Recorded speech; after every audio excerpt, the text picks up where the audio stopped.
panibagong kaganapan for today's video. By the way, congratulations and best wishes Basha and BJ. Apakabongga naman ng kaibigan kong ayan, yayamanin. So another abay, kala mo naman laging bridesmaid. Charot! So time check.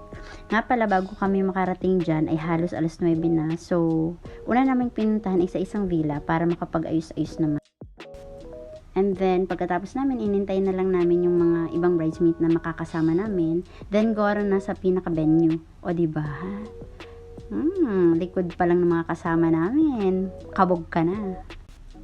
So, after namin sa unang set, next set naman, dyan na yung nagbigay sa amin si Basha ng mga gagamitin namin at susuotin namin sa next na set.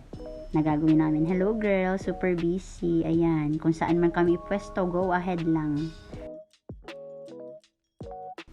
O diba, akala mo kung ano lang ang sinisilip dyan. So, lahat ng instruct ni kuya ay talagang ginagawa namin. Nag-i-enjoy naman kami.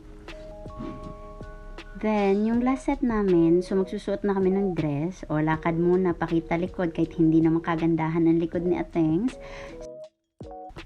Pagkatapos ng picturean at rampahan, bumaba na kami doon sa pinaka-venue. Super ganda ng venue, in all fairness naman. Pero mas maganda pa rin yung kaibigan ko. Syempre, araw niya yan. So, pagbigyan natin. Kunwari, nagpa-practice lang muna ako dyan. So, yan na. Nakakaiyak yung moment na yan, guys. At yan na, the moment of truth. Talagay na sila sa magandang buhay. Then, after nyan, of course, kakain na. My God, nakaka-excite na part. Hello, Ma'am Babet. I miss you so much. At dyan na nagtatapos ang kwento ko today. Bye-bye, mwah!